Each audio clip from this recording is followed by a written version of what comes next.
আসসালামু আলাইকুম।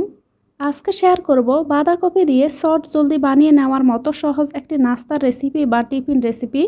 রোজ রোজ রুটি খেতে ভালো না লাগলে শুধুমাত্র বাঁধাকপি আর হাতের কাছে থাকা অল্প উপকরণ দিয়ে খুব সহজে সকাল বিকালের এই নাস্তার রেসিপিটি আপনারা বাসায় বানিয়ে নিতে পারবেন। রেসিপিটি একবার বানালে বারবার বানাতে মন চাইবে, এতটাই টেস্টি হয় খেতে আর এতটাই সহজ বানানো। আশা করছি আমার আজকের এই সহজ নাস্তার রেসিপিটি আপনাদের অনেক অনেক ভালো লাগবে। রেসিপিটি ভালো লাগলে প্লিজ চ্যানেলটিকে সাবস্ক্রাইব করতে ভুলবেন না, সেই সঙ্গে ভিডিওতে একটি প্লিজ লাইক দিয়ে নেবেন। তো চলুন দেখে নিন এখানে মজার এই নাস্তাগুলো আমি কিভাবে তৈরি করেছি। নাস্তাগুলোকে তৈরি করার জন্য এখানে আমি একটা বাঁধাকপির অর্ধেকের অর্ধেক নিয়েছি। বাঁধাকপিটাকে আমি খুব ভালোভাবে এখানে কুচি করে নিয়েছি। তার সঙ্গে দিয়ে দিলাম মিডিয়াম সাইজের একটা গাজরের অর্ধেকটা। তো গাজরটাকে এখানে আমি গ্রেট করে নিয়েছি। এর সঙ্গে দিয়ে দিলাম ধনিয়া পাতা কুচি, পেঁয়াজ কুচি। এবার দিয়ে দিব 1 কাপ পরিমাণ বেসন, 1 কাপ পরিমাণ চালের গুঁড়া। আপনাদের হাতের কাছে যদি বেসন না থাকে সেই ক্ষেত্রে আপনারা এখানে শুধুমাত্র আটা বা ময়দা অথবা আটা ময়দার সঙ্গে এখানে আপনারা চালের গুঁড়া মিশিয়েও নাস্তা রেসিপিটি তৈরি করতে পারেন। দিয়ে দিব এখানে গুঁড়া মশলা, ধনিয়া গুঁড়া, হলুদ গুঁড়া, মরিচ গুঁড়া, গরম মশলার গুঁড়া, চটপটি মশলা। তার সঙ্গে এখানে দিয়ে দিব আস্ত কিছু জিরা। এখানে আপনারা জিরার পরিবর্তে জিরা গুঁড়াটাও ব্যবহার করতে পারেন। দিয়ে দিলাম স্বাদ মতো লবণ। এবার এখানে আমি দিয়ে দিব পানি। তো এখানে আমি পানিটা দিয়ে খুব ভালোভাবে সবগুলো উপকরণ মিশিয়ে নিব। এখানে আমি যে পানিটা দিয়েছি পানিটা আমি আমার আন্দাজ মতো দিয়ে দিয়েছি। আপনারা আপনাদের আন্দাজ মতো এখানে পানিটা দিবেন। তবে খেয়াল রাখবেন এই মিশ্রণটা পরবর্তীতে আমি ফাইনালি বানিয়ে নেওয়ার পর যতটুকু ঘনত্বের করে মিশ্রণটা তৈরি করেছি সেরকমই করেই কিন্তু আপনাদেরকে এই মিশ্রণটাকে তৈরি করে নিতে হবে।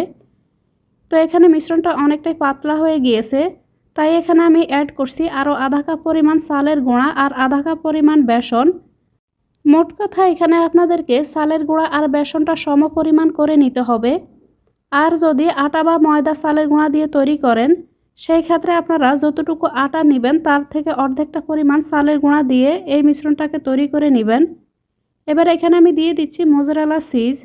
তো এখানে আমি চিজটা দিয়েছি, এতে করে টেস্টটা অনেক বেশি ভালো আসবে। আপনাদের হাতের কাছে যদি চিজটা অ্যাভেলেবল না থাকে সেই ক্ষেত্রে আপনারা এটিকে স্কিপ করতে পারেন। তো এখানে খুব ভালোভাবে মিশিয়ে নিলাম। মিশ্রণটা দেখে নিশ্চয়ই বুঝতে পারছেন যে এখানে মিশ্রণটাকে আমি কীরকম করে বানিয়ে নিয়েছি। এবার নাস্তাগুলোকে বানিয়ে নেওয়ার জন্য এখানে আমি ছোটো একটি ফ্রাই প্যান নিয়েছি। চুলাতে ফ্রাই প্যানটাকে বসিয়ে এখানে আমি সামান্য একটু তেল দিয়ে দিলাম। এবার আমি এখানে কিছুটা নাস্তার মিশ্রণ দিয়ে দিব। চুলার আঁচটা এখানে মিডিয়াম টু লো হিটে রেখেছি। ঢাকনা দিয়ে ঢেকে কিছুক্ষণ অপেক্ষা করব। প্রায় 2 থেকে 2.5 মিনিটের মতো অপেক্ষা করার পর এবার নাস্তাটিকে আমি উল্টিয়ে নিব। তো নাস্তাটাকে উল্টানোর সময় খেয়াল রাখবেন যেন গায়ের মধ্যে তেলের ছিটা এসে না পড়ে। খুব সাবধানে নাস্তাটিকে উল্টিয়ে নিতে হবে। নাস্তাটিকে উল্টিয়ে নেওয়ার পর এবার আমি আরও কিছুটা তেল দিয়ে দিলাম। এবার সব সাইডে এখানে তেলটাকে ঘুরিয়ে লাগিয়ে নিব। আবারও ঢাকনা দিয়ে ঢেকে 1 থেকে 1.5 মিনিটের মতো অপেক্ষা করব। তো এখানে একটি নাস্তা বানিয়ে নেওয়া হয়ে গিয়েছে। এবার নাস্তাটিকে আমি তেল থেকে তুলে নিব। তো দেখতে পাচ্ছেন দুইটা সাইডে কিন্তু খুব সুন্দর একটা কালার এসেছে। ঠিক একইভাবে বাকি সবগুলো নাস্তা এখানে আমি বানিয়ে নিব। এখানে আমি ছোটো একটা ফ্রাই প্যান ব্যবহার করছি, এতে করে সবগুলো নাস্তার শেপ সমান আসবে। আপনারা চাইলে বড় ধরনের ফ্রাই প্যানের মধ্যেও কিন্তু নাস্তাগুলোকে বানিয়ে নিতে পারেন, অথবা চাইলে একটা ফ্রাই প্যানের মধ্যে ছোট ছোট করে দিয়েও কিন্তু এভাবে অল্প তেলে নাস্তাগুলোকে বানিয়ে নিতে পারেন। এখন যেহেতু শীতকালীন অনেক সবজি বাজারে অ্যাভেলেবল, বাঁধাকপিটা খুব সহজে আপনারা বাজারে কিনতে পেয়ে যাবেন। তো খুব সহজে বাঁধাকপির এই নাস্তার রেসিপিটি বাসায় আপনারা ট্রাই করতে পারেন। তো এখানে আমি সবগুলো নাস্তা একইভাবে অল্প তেলে বানিয়ে নিব। তো নাস্তাগুলোকে আমি এখানে বানিয়ে নিয়েছি। লুকিংটা দেখে নিশ্চয়ই বুঝতে পারছেন নাস্তাগুলো উপর থেকে কতটা ক্রিস্পি বা মুসমুসে হয়েছে। এবার একটি নাস্তা আপনাদেরকে ভেঙে শেয়ার করছি যে ভিতর থেকে কতটা সফট হয়েছে। আপনারা এই নাস্তাগুলোকে বানিয়ে সস বা চাটনি যে কোনো কিছুর সঙ্গে সার্ভ করতে পারেন।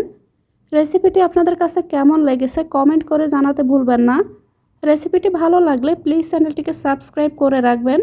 আর আপনারা চাইলে আমার চ্যানেলটি ভিজিট করে দেখে নিতে পারেন। আমার চ্যানেলে সব ধরনের মজার মজার রান্নার ভিডিও আপলোড করা আছে। সবাইকে অনেক অনেক ধন্যবাদ।